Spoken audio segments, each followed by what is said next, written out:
Bismillahirrahmanirrahim. Alhamdulillahi rabbil alamin.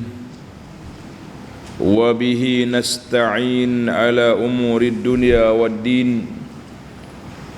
Wassalatu wassalam ala al-mab'uthi rahmatan lil alamin. Nabiyyina wa habibina wa qudwatina Muhammad ibn Abdullah wa ala alihi wa sahbihi wa man sar ala nahjihi wa ihtada bihadihi wa istanna bisunnati ila yaumiddin, amma ba'du. Muslimin dan muslimat, para jemaah, para pencinta ilmu, para pencinta Al-Quran dan Sunnah, Assalamualaikum warahmatullahi wabarakatuh. Alhamdulillah, syukur kita kepada Allah Azza wa Jalla. Dengan limpah kurnia Allah, kita dapat teruskan pengajian kita dalam tafsir surah Ali Imran, surah yang ketiga, juzuk yang ketiga. Ayat yang kita baca bermula ayat 75 dan ayat 76, 75, 76. Dua ayat yang ringkas. Dua ayat yang ringkas kita baca, mudah-mudahan Allah Ta'ala beri manfaat, ilmu, kefahaman dan amal yang baik dalam menjalani kehidupan seharian ini biiznillahi azza wa jalla. Jadi alhamdulillah, ayat ini menceritakan kepada kita tentang muamalat dengan ahli kitab. Ada di antara ahli kitab yang baik, ada di kalangan mereka yang jahat, tak jujur, tidak amanah, pengkhianat, kata orang. Dan Allah nyatakan sebab-sebab kenapa mereka khianat. Ini masalah kita ni. Orang khianat, kalau dia tahu dia jahat, senang dia nak taubat. Tapi kalau dia khianat dengan sebab hujah yang dia kata konon-kononnya hujah itu membenarkan untuk dia buat jahat, itu yang jadi masalah. Yang berbahayanya duduk di situ.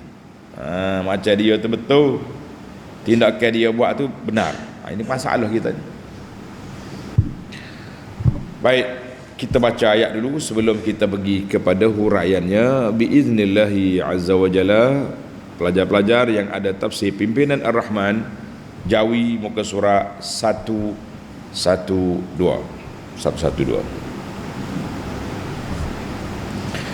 A'udzu billahi minasy syaithanir rajim. Wa min ahlil kitab man in ta'manhu biqintarin yu'addihi ilaik wa minhum man in ta'manhu bidinarin la yu'addihi ilaika illa ma dumta alayhi qa'ima.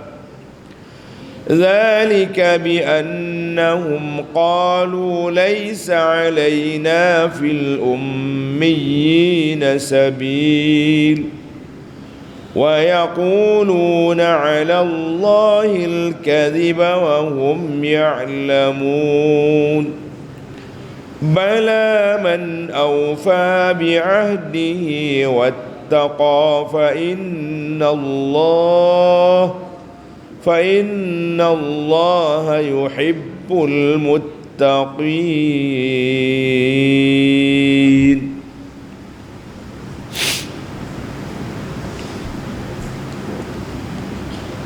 Tengok tafsir ayat.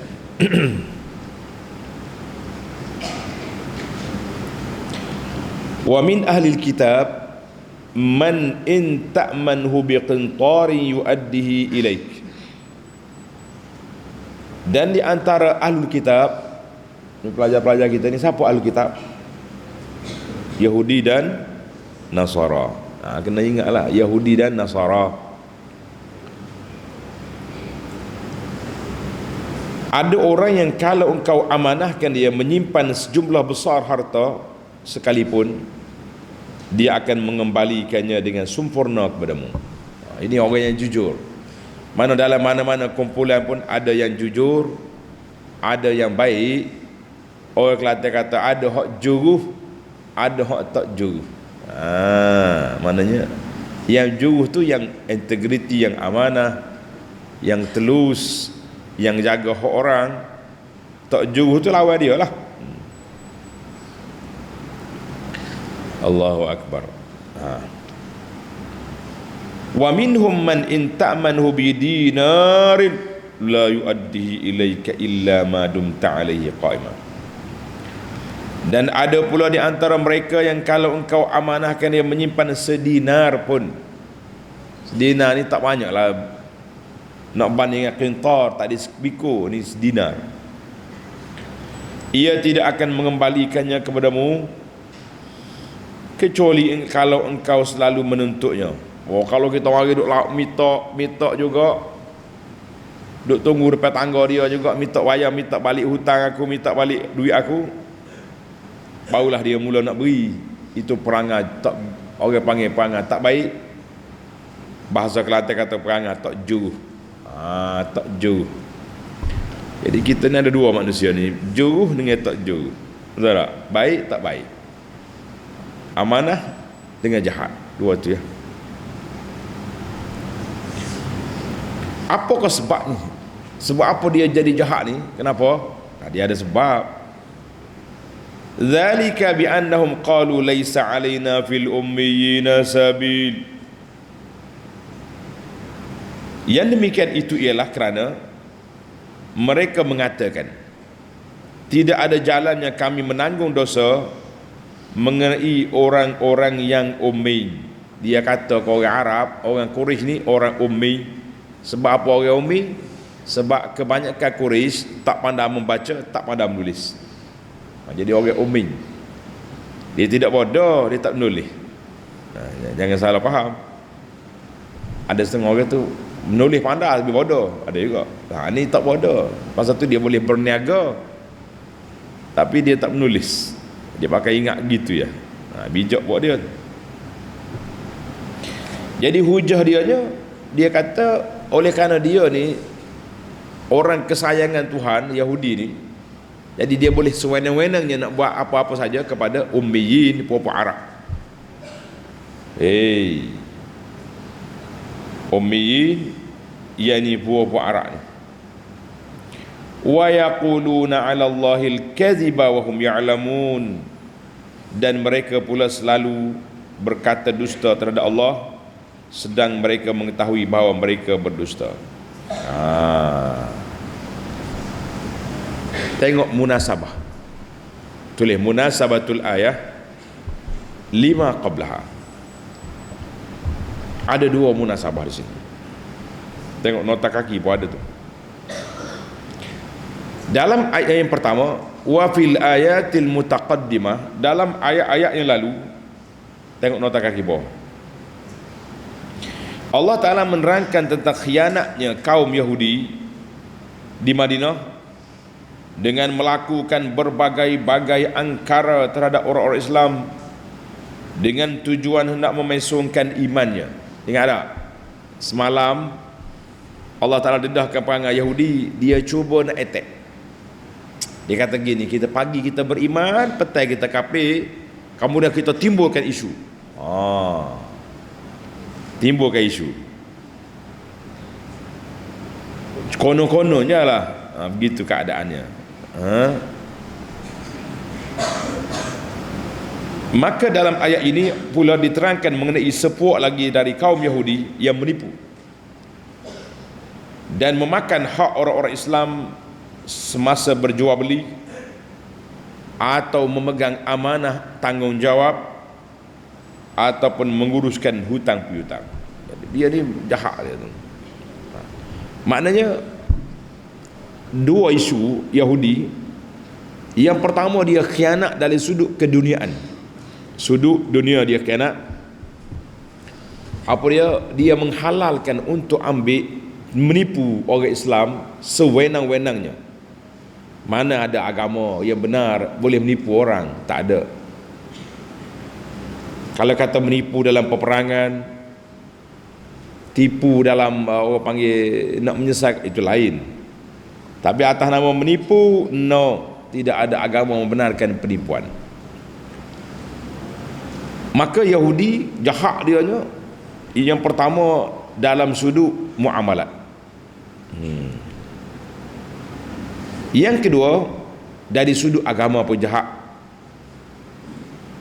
Dia putar belik ayat, dia sembunyikan fakta, dia berauta sana sini. Maka kita mengatakan itulah perangai buruk, perangai tak juruhnya puak-puak Yahudi ni. Sebab apa? Sebab dia ingat dia betul, dia boleh buat sewenang-wenangnya kepada orang yang beriman. Itu bahaya tu. Dia boleh buat apa saja dia nak buat. Jadi kita kata ini satu kezaliman yang cukup besar. Allahu Akbar. Jadi dua kejahatan yang dibuat oleh Yahudi yang kita kena sedar, kita kena insaf dan kita kena tahu. Jadi Alhamdulillah, maka kesimpulannya ayat ini Allah Ta'ala ajar kepada kita bersifat insaf. Tulis pelajar, insaf dengan sad. Dia ada dua, satu lagi insaf. Orang ni dulu tak baik, sekarang dah insaf. Insaf ni makna dah taubat. Tapi dalam tindakan kita dia panggil insaf dengan sad. Insaf dengan makna adil. Berlaku adil, berlaku telus dalam buat penilaian. Berlaku adil, berlaku telus dalam buat penilaian. Kita kata itulah orang yang baik. Manakala kita dengar, contohnya kita dapat maklumat berita, sebelum kita jatuh hukum, kita tanya khabar dulu. Betul ke ni? Tipu ni? Itu dia panggil insaf. Awak nak insaf, orang yang adil. Jadi kita kena ada situ. Maknanya ayat ini Allah Ta'ala ajar pada kita insaf. Ahlul kitab ada dua, bukan semua jahat, ada yang baik. Begitulah kalau kita nak nilai orang. Jangan kata dia tu tak baik belaka, tapi kita kena kata ada kebaikan dia dan ada keburukan dia. Kita timbang dengan raca insaf, keadilan, mana banyak buruk dengan baik. Kadang-kadang yang buruk tu sikit je, yang baik tu banyak. Jadi kita besarkan yang baik lah, jangan besar yang buruk. Ni masalah manusia lah ni dah. Orang ni baik 98%, dua ya. Dia besar hak dua tu, gang. Ini dia panggil tidak insaf dalam penilaian. Dalam penilaian tidak insaf. Inilah yang dikatakan manusia yang tidak baik. Baik para pelajar sekalian, mari kita sambung ayat kita. Allah Ta'ala sebut dalam ayat ini, kita balik pada tafsir ayat. Tafsir ayat. Wa min ahlil kitab, tulis ayat ni. Wa min ahlil kitab man in ta'manhu biqintarin. Man in ta'manhu biqintarin. Ada di kalangan ahli kitab, kalau kita beri amanah kepada dia, qintar ni banyak bang, bukan sikit. Maknanya al-malul kathir. Qintar dengan mana banyak harta yang banyak. Dia akan jaga, dia akan simpan, dia akan hantar balik tanpa mengurang, tanpa mengubah. Wala yakhunka, dia tak khianat pada kita, dan lain-lain lagi kebaikan yang dia ada. Dalam kitab tafsir sebut cerita orang rajulan min Bani Israel. Dengar ni pelajar, pernah dengar ke tidak dia panggil ayat 1000 dinar? Pernah dengar? Dengar apa? Abu Anas kata dua ayat yang digantung di dinding. Ayat apa? Ayat gantung. Satu dia panggil ayatul kursi, orang gantung di dinding rumah. Untuk apa? Untuk nak hamba hantu. Tak. Ada ayat kursi hantu tak mari. Satu lagi ayat apa? Ayat 1,000 dinar. Pasal apa ayat 1,000 dinar? Sebab nak kaya. Kita ni dua tiga kita. Takut hantu mau kaya. Dua. Tapi sebenarnya ayat 1,000 dinar tu ayat yang mengajak pada kita takwa kepada Allah. Kalau betul-betul takwa, kaya. Kaya dunia, kaya akhirat. Tapi nak kaya dunia aja, akhirat malah nak kata apa? Baik. Cerita sahih tentang 1,000 dinar. Tanda dia pelajar. Cerita sahih tentang 1,000 dinar. Hadis ni diriwayat oleh Imam Bukhari mu'allaqan, dan dia juga diriwayat secara mausulan. Ada seorang laki-laki dari kalangan Bani Israel, Ahlul Kitab lah tu. Dia nak pergi berniaga, dia minta dengan sahabat dia nak berhutang 1,000 dinar. Ini cerita 1,000 dinar. Aku nak pinjam duitmu, berhutang 1,000 dinar. Kata dia kuat tuan hutang, boleh, i'tini bisyuhada. Awak mari saksi bahawa mu nak bayar duit aku. Dia kata kafa billahi syahida, cukuplah Allah sebagai saksi. Oh tak apa, tak ada saksi. Tuan duit kata i'tini bil kafil, bawa penjamin.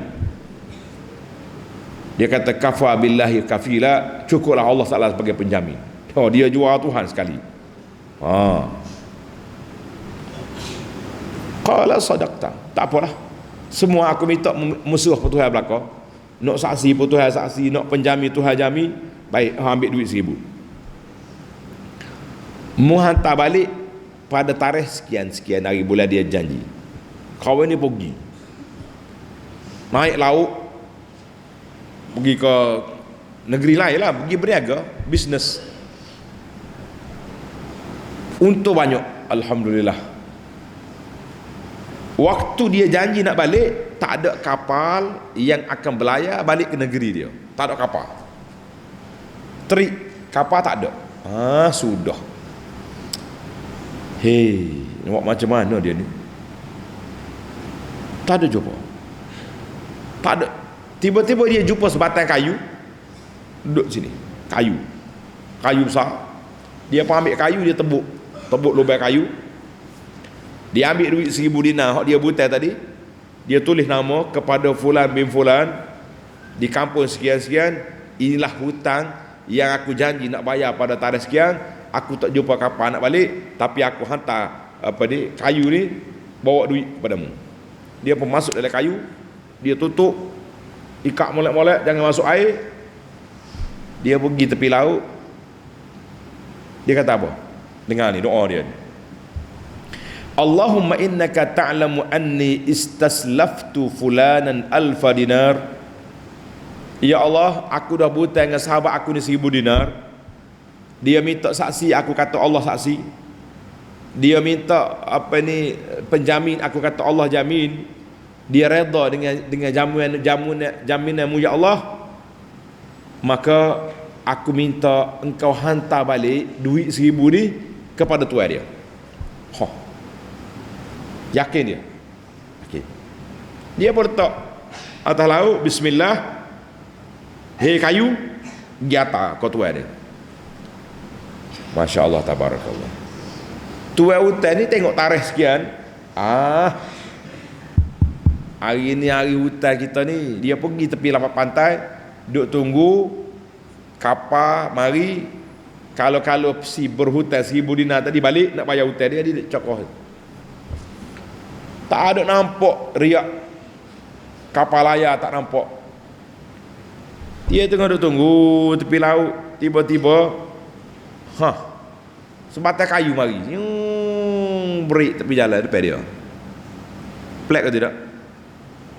Kayu mari. Comel kayu ni, kalau boleh buat kayu api. Dia pun ambil, pikuk balik sampai rumah. Orang nak kayu api ni kena belah kayu kan. Dia pun belah kayu, keluar. Ada bungkusan dalam kayu ni, pelik. Biasa ada ulat ke, ada gitu. Dia pun baca, dari fulan bin fulan kepada fulan bin fulan, inilah duitmu 1,000 dinar yang aku butai nak bayar pada hari ni. Allah Ta'ala hantar balik kepada kamu.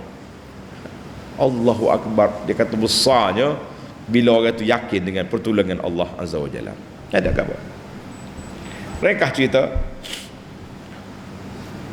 bila jumpa kapal, dia pun balik. Bila balik ke kampung dia bawa pula 1,000 dinar nak pergi bayar hutang kawan tu. Assalamualaikum. Waalaikumsalam. Allah minta maaf ya Syekh, saya tak boleh balik pada tarikh yang dijanjikan sebab tidak ada kapal, tak ada terik kapal nak balik, tak ada. Sekarang baru ada. Ni duitmu 1,000 dinar, aku butai dulu. Tak, membayar dah kan. Bayar bila aku tak balik. Ni dalam kayu.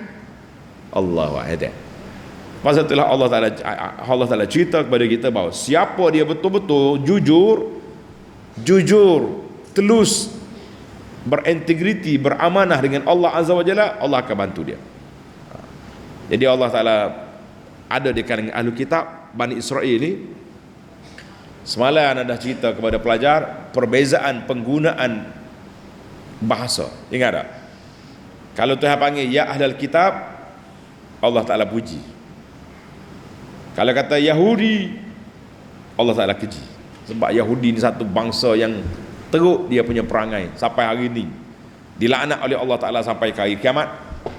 Tapi kalau kata ahlul kitab, orang baik-baik, orang yang berpegang dengan kitab Allah Azza wa Jalla. Baiklah, cerita tamat. Mari kita habiskan tafsir kita ni. Pelajar-pelajar ni dengar cerita sedap. Masa pula berjalan. Baiklah. Wa minhum man ta'manhu bidinarin la yuaddihi ilaik. Ada di kalangan ahli kitab, kalau kita bagi sedinar pun dia tipu. Illa ma dumta alaihi qa'ima. Kecuali dia meminta sungguh-sungguh, bagi amaran. Mu tak payah hutang aku viral. Sekarang ni zaman viral dia panggil ni. Tak payah hutang, aku viralkan. Aku royak korang. Aku jaja sana sini. Takutlah dia. Kan? Allahu Akbar. Kemudian Allah nyatakan kenapa mereka jadi jahat. Zalika bi annahum qalu laysa alaina fil ummiyina sabil. Mereka kata hujah jahat dia ni tak dosa, tidak berdosa, tidak bersalah. Kalau kita ambil harta orang Arab, kita makan harta dia walaupun dengan tidak betul, tidak salah, sebab Allah Ta'ala dah halalkan kepada kita. Inilah biasanya hujah inilah yang diguna pakai oleh ketua-ketua ajaran sesat. Dia guna hujah ni. Oleh kerana kita ni ahli hakikat, ahli makrifat. Sebenarnya bukan makrifat, maklifat. Dia tipu orang. Halal bagi dia, haram bagi orang lain. Bagi dia halal belaka. Salah laki-laki, perempuan apa halal. Perempuan boleh cium untuk guru. Mana awak tak boleh? Awak ahli syariat? Tak. Ini semua ni karut belaka ni. Semua syariat maklifat. Akhir kali timbul ajaran sesat yang kita tak tahu. Wa yaquluna 'ala Allahil kadhiba wa hum ya'lamun. Dan mereka berkata, membuat pembohongan, pendustaan, dakwaan palsu ke atas Allah Ta'ala dengan dakwaan khianat. Mana ada? Jadi dia khianat. Dia kata Allah Ta'ala benarkan dia tipu orang Arab. Dia kata harta orang Arab halal bagi dia sebab dia ni Sya'bullahil Mukhtar, makhluk pilihan Allah Ta'ala. Maka itu pembohongan. Kita bohong dengan manusia ni satu dosa, tapi bohong dengan Allah Ta'ala berkali-kali lagi dosa. Ingat molek, bohong dengan manusia satu dosa, berbohong atas nama Allah lagi dahsyat. Ini cukup bahaya. Jangan jual Allah Ta'ala dengan sewenang-wenangnya. Sekarang hari ni macam-macam istilah orang guna pakai kepada orang yang dia tak suka. Dia panggil penunggang agama lah, Macam-macam yang tunggang tu siapa? Kadang-kadang yang kata kau orang tunggang agama, dia bukan sekat tunggang agama, dia tonggeng agama. Lagi dahsyat. Kono-kononnya bawa ustaz ni tunggang agama. Dia sendiri tetap bukan tunggang, tonggeng ya agama dia panggil. Berselindung di sebalik nama agama, di sebalik nama budaya, di sebalik nama pembaharuan, di sebalik nama apa saja nama, sebenarnya racun liberalism, racun panggil pemikiran yang tidak berasaskan kepada tafsir Quran ikut wahyu ni cukup dahsyat daripada apa yang mereka tuduh orang lain kono-kononnya tunggang agama. Kita kata ini perbuatan yang cukup dahsyat. Jangan main. Baik. Ayat yang ke-76. Bala man awfa bi'ahdihi wattaqa fa innallaha yuhibbul muttaqin. Bahkan mereka berdosa memakan hak orang lain, kerana sesiapa yang menyempurnakan janjinya mengenai hak orang lain dan bertakwa kepada Allah Azza wa Jalla, maka sesungguhnya Allah mengasihi orang-orang yang bertakwa. Allah Ta'ala mengasihi orang-orang yang bertakwa. Ini ayat yang kita kena jelas. Bala man aufa. Allah nak tolak balik hujah mereka tadi. Laisal amru kama yaqulu haula'il kadzibun. Bukanlah keadaan ini sebagaimana yang dikata oleh puak-puak yang mendusta tak ada Allah Ta'ala. Yahudi tadi, dia kata Tuhan benar. Gelak. Maknanya tak ada harta orang yang boleh kita ambil.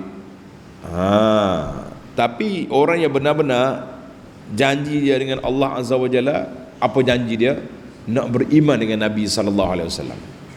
Dalam kitab Taurat sudah ada. Tiba-tiba bila Nabi datang mereka lari. Macam itu. Jadi orang yang beriman dengan Nabi, orang yang menunaikan amanah, yang menjaga integriti, tidak melakukan maksiat kepada Allah Azza wa Jalla, itu dia panggil orang yang menunai janji dengan Allah. Tanda ni pelajar. Apa makna janji kita dengan Allah? Yang pertama sekali tauhid. Yang kedua ibadat mengikut apa yang disyariat oleh Allah Ta'ala. Yang ketiga melakukan ibadat mengikut sunnah Nabi sallallahu alaihi wasallam. Kemudian integriti kita dengan manusia, amanah, tak tipu orang, telus dalam kerja buat, tanggungjawab. Ini semua tu dia panggil perjanjian kita dengan Allah Azza wa Jalla. Siapa dia tunai janji? Fa innallaha yuhibbul muttaqin. Sesungguhnya Allah Ta'ala sayang, suka kepada orang yang bertakwa. Siapa dia orang bertakwa? Tanda dia anak-anak. Orang yang bertakwa iaitulah orang yang takut pada Allah Ta'ala dengan melakukan segala perintah Allah, melakukan ketaatan kepada Allah. Orang yang bertakwa, orang yang meninggalkan maksiat dan segala perkara dilarang oleh Allah Azza wa Jalla. Itu makna takwa. Takwa ni mudah yang makna dia, buat yang Allah Ta'ala suruh, tinggal yang dilarang, beramal dengan apa yang diajar oleh Nabi sallallahu alaihi wasallam, tinggal apa yang dilarang oleh baginda Nabi sallallahu alaihi wasallam. Tamatlah tafsir kita secara ringkas. Sekarang kita berpindah mencari 5 faedah. Pelajar-pelajar kita ni kena bawa kertas, buku. Siapa dia ni pelajar kita ni? Ia nak buku nota, nak tulis tafsir ni, mari sini. Kita akan beri buku bagi buku, insya-Allah. Tapi kena tulis lah. Jangan ngong awak kata pula. Baik. Ini yang pertama. Tulis al-faidatul ula. Faedah yang pertama, wa min ahli kitab man in ta'manhu biqintarin yu'addi ilaik. Ini yang pertama, kategori yang pertama, ada di kalangan manusia ahli kitab yang jujur, yang integriti. Jadi orang yang kita kenal pasti dia ni baik, jujur, amanah, maka boleh kita berinteraksi, bermuamalah dengan dia dalam urusan dunia. Macam kita sekarang lah, macam kita sekarang ni. Ada toke-toke jujur dia tak tipu orang. Kita pula takut kita tipu dia. Toke-toke kedai, kedai hardware ke, kedai apa benda barang-barang ni, jujur. Mana dia hantar sungguh barang, tidak tipu. Jadi kita kata alhamdulillah. Orang-orang lagu ni walaupun dia bukan Islam, non Muslim, tapi kita boleh berinteraksi, bermuamalah dengan dia min umurid dunia, dalam perkara dunia. Tapi kalau kita kenal pasti dia ni penipu, orang ni kita nak tahu dia menipu tak menipu, kita kena beri peluang pada dia dulu buat kerja, baru tahu. Kalau dengar dia buah, dia bercakap, macam dia ni malaikat turun langit, amanahnya, jujurnya, telus. Sekali kita bagi dia tugasan, ataupun kita kata lah ni zaman kita ni orang yang duk bercakap banyak atas pentah ni, sekali Allah Ta'ala beri peluang pada dia mentadbir negeri ke negara, baru kita tahu jujur tak jujur. Hak dia janji dulu mana, yang dia duduk berguling dulu, berjuang dulu di mana, tengoklah. Tak usah tengok siapa-siapa. Saya nak kita ni insaf. Siapa saja yang berperangai sedemikian, itulah perangai buruk. Tinggalkan perangai buruk ini. Jangan. Ni manusia ni tak boleh. Bila buat contoh semasa, dia panggil terpijak ekor.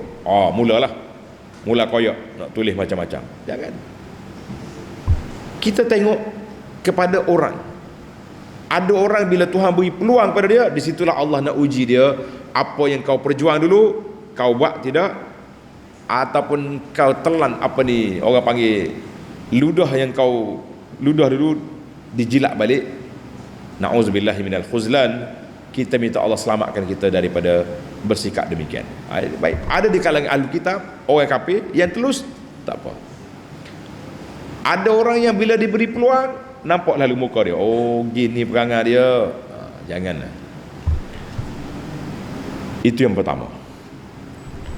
Yang kedua, isu yang kedua, tengok ayat. Ada orang ni perangai dia tak akan bayar hutang orang illa ma dumta alaihi qa'ima, kecuali apabila kau menuntut dengan tuntutan yang kuat. Maknanya kita ketua hutang ni kena rajin lah, rajin. Kita kadang-kadang kesian dengan orang. Contohnya kita ada kedai, ada rumah sewa, tengok dia sedih, kita bagi sewa rumah. Waktu nak bayar hutang, macam-macam alasan. Tak ada duit lah, tak ada ni, tak ada ni. Kita nak halau keluar, takut dia tak ada tempat duduk. Allahu Akbar. Saya sedih benarnya. Rumah kedai, dia tak jual, dia sewa kedai. Bayar sewa tidak, suruh keluar pun tidak, piuh cocok atas kepala. Tak nak fikir macam ni. Maka dalam ayat ini, illa ma dumta alaihi qa'ima, Allah kata mutuntut betul-betul. Istambata ba'du ahli ilmi, sebahagian ulama tafsir istinbat dengan ayat ini. Dia kata jawazus sijni, boleh kita kerajaan penjarakan orang yang tak membayar hutang orang, boleh. Maknanya kalau tua hutang ni dah repot, memang dia tak bayar sungguh, dengan bukti-buktinya, boleh kita penjarakan dia, ataupun dia panggil apa orang panggil, sita barang-barang dia, tarik dia punya pasport, jangan bagi dia pergi sana sini, membayar hutang orang tu baru buat. Ni tidak. Setengah manusia ni pelik lah. Dia bergembira di atas air mata orang. Hutang orang tak bayar, tapi pergi Mekah, Allah, sekejap gambar dia sengih selfie di hotel 5 bintang bawah jam besar Mekah. La haula wala quwwata illa billah. Kejap lagi tengok dia makan, pergi makan ikan goreng di Korban. Kalau Mekah di Kakiah, ya, Madinah di Korban. Anda duk tengok harga ikan seko-seko tu 100 lebih. gambar serik duk makan ikan goreng. Hei, pakai ikan kembur, ikan tambang ni, weh. Ikan ni, ikan hamur, ikan syu'ur. Kejap-kejap duk tengok dia minum kopi. Ini semua jahat perbuatan orang macam ni. Maka kerajaan boleh tangkap dia, dia panggil, boleh tahan dia sehingga dia bayar hutang orang. Ini istinbat daripada kitab Tafsir Abi Hayyan. Dia kata jawazus sijni, boleh kerajaan tahan orang ni, sama ada tahan sungguh di penjara, atau tahan di rumah dia tak boleh keluar negara, ataupun tahan daripada dia panggil dia cah muflis dan sebagainya. Wallahu a'lam. Baik, Allahu akbar. Yang ketiga, istinbat yang ketiga, wa yaquluna 'ala Allahil kadhiba wa hum ya'lamun. Mereka telah mereka-reka menggunakan nama Allah untuk nak menghalalkan perbuatan jahat mereka. Ini yang cukup dahsyat.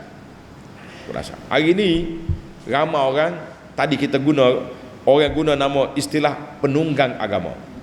Menunggang agama. Tunggang agama, jangan main. Kadang-kadang tak tunggang agama, dia panggil tunggang mazhab. Tunggang mazhab, bahaya juga. Kita menghalalkan benda ni dengan sebab mazhab sekian-sekian, sedangkan dalil nas jelas benda tu haram. Jadi kita kena janganlah duduk bermudah-mudah dalam bab hukum hakam. Kalau benda tu jelas dalam hadis ada, dalam Quran ada, ulama-ulama muktabar juga mengatakan benda tu haram, tak usahlah duk cari pandangan-pandangan yang ringan-ringan, yang mudah-mudah nak menghalalkan segala benda yang dibuat oleh manusia. Jangan. Lebih-lebih lagi kalau manusia itu orang besar, kita nak menghalalkan perbuatan dia, kita cari hujah-hujah. Ini dia panggil cukup dahsyat. Jadi para jemaah sekalian yang suka menggunakan istilah menunggang agama tu, sebenarnya siapa tunggang? Siapa tunggang, siapa tonggeng agama? Jangan main-main. Ni suka benar kata orang penunggang agama. Dan orang ni walaupun dia gunakan hujah dia dengan hujah yang baik, tapi kita senang-senang kata orang tunggang agama, jangan. Yang keempat, bala man aufa bi'ahdihi. Allah kata, ya, siapa yang menunaikan janji dengan Allah Azza wa Jalla. Jadi siapa dia tunai janji dia dengan Allah, dia juga akan tunai janji dengan manusia. Sebab bila dia nak menipu orang, dia tahu dia, Allah Ta'ala ajar kepada dia jangan menipu, maka dia akan telus, dia akan jadi baik. Jadi marilah kita buat perjanjian kita dengan Allah Azza wa Jalla, iaitulah dengan kita menjadi manusia yang benar, yang telus. Jadi janji ni sama ada kita buat perjanjian sungguh, janji yang bertulis syarat gini, jangan kita langgar. Atau lagi dia panggil satu lagi perjanjian tak tulis, tapi kita janji dari sudut agama. Janji dari sudut agama, Allah Ta'ala berjanji dengan kita, mu ni orang Islam kena solat, kena puasa, kena zakat, kena haji. Itu termasuk dalam janji kita dengan Allah Azza wa Jalla, iaitulah janji kita beriman kepada Allah, melakukan ibadah dan meninggalkan maksiat. Itu semua janji. Maka ini janji Allah Ta'ala ni dia panggil ilmu akhlak. Ilmu akhlak. Orang berakhlak dia tak menipu. Orang akhlak dia tak khianat. Orang berakhlak dia tidak akan membatalkan perjanjian. Orang berakhlak dia akan tunaikan apa yang dia janji. Dia akan lakukan apa yang dia perjuangkan. Jadi kalau tidak, orang panggil tidak berakhlak.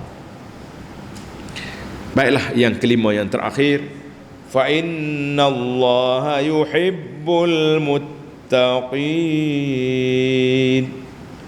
Allah Ta'ala sayang kepada orang bertakwa. Siapa dia nak suruh Tuhan sayang?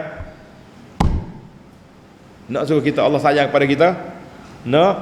Kita kena bertakwa, iaitulah melakukan segala ketaatan yang diperintah oleh Allah Azza wa Jalla dan meninggalkan segala maksiat yang dilarang oleh Allah Azza wa Jalla. Dalam menunaikan ibadat, kita kena ikut sunnah Nabi SAW dalam kehidupan kita, sunnah yang baik yang ditinggalkan oleh baginda Nabi SAW dalam amalan, zikir, solat, muamalat, pakaian, semua itu dipanggil sunnah Nabi sallallahu alaihi wasallam yang kita kena ingat.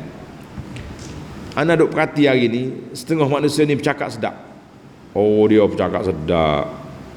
Dia cakap lagu apa? Dia ni sebagai pejuang nak menegakkan agama. Tapi bini dia sendiri tutup aurat pun tidak. Berjambur sana, jambur sini. Kita kata, bang, kalau aurat bini pun kau tak boleh nak tutup, jangan sembang yang lebih besar daripada itu lagi. Agama ni ada yang zahir, ada yang tersembunyi. Hak zahir solat, yang zahir penampilan kita dengan Allah Azza wa Jalla. Ada setengah tu bini tutup, anak pula terdedah. Ini pun perangai juga. Tak ada ke penasihat-penasihat, pendakwah-pendakwah yang berani menyatakan kebenaran kepada orang-orang yang ada kedudukan. Payah. Allahul musta'an. Baiklah, kita beri setakat itu dulu. InsyaAllah kita sambung dalam siri yang akan datang. Bermula ayat apa? Ayat 77. Biiznillahi azza wa jalla.